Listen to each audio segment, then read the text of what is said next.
Les alternateurs sont essentiels à la production d'électricité. Ils sont capables de produire du courant alternatif à une fréquence déterminée. On les appelle aussi des générateurs synchrones. La production d'électricité dans les alternateurs se fait par induction électromagnétique. Pour produire de l'électricité dans une bobine, soit la bobine doit tourner par rapport au flux magnétique, soit un flux magnétique doit tourner par rapport à la bobine.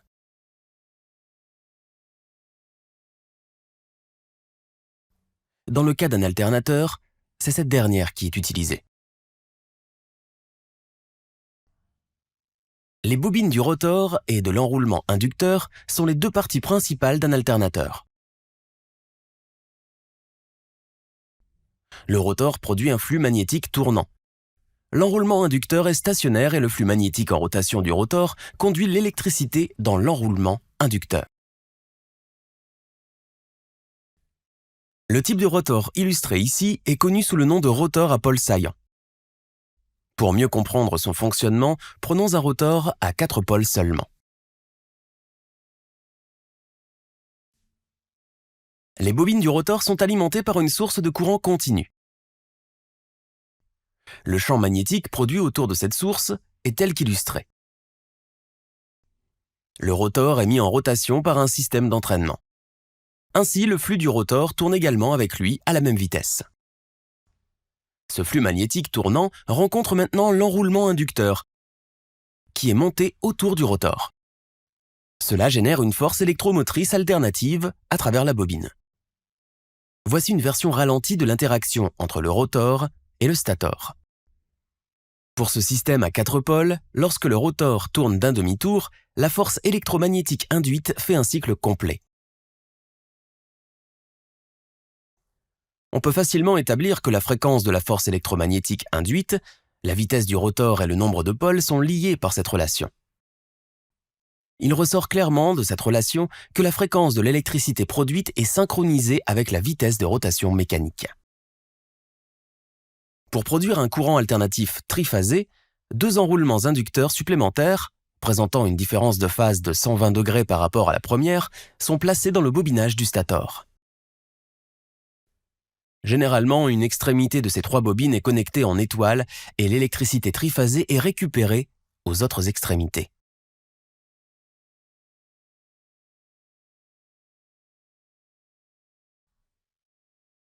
Il ressort clairement de cette équation que pour produire de l'électricité à 60 Hz, un rotor à 4 pôles doit tourner à cette vitesse de rotation. Un tel régime induit une force centrifuge énorme sur les pôles du rotor et peut entraîner une défaillance mécanique avec le temps. Les principaux rotors polaires ont donc généralement 10 à 20 pôles, ce qui exige un régime plus faible. Ou bien les rotors à pôles saillants sont utilisés lorsque la force motrice tourne à un régime relativement faible.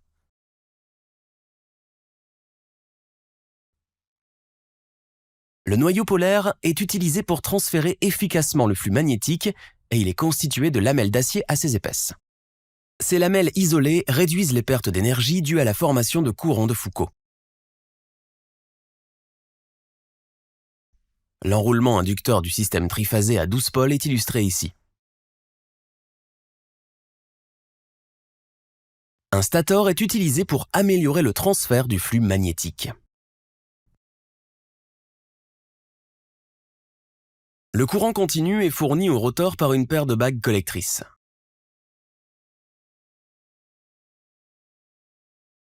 Le courant continu est fourni soit par une source externe, soit par un petit générateur de courant continu qui est monté sur le même moteur. Ces alternateurs sont appelés des alternateurs auto-excités.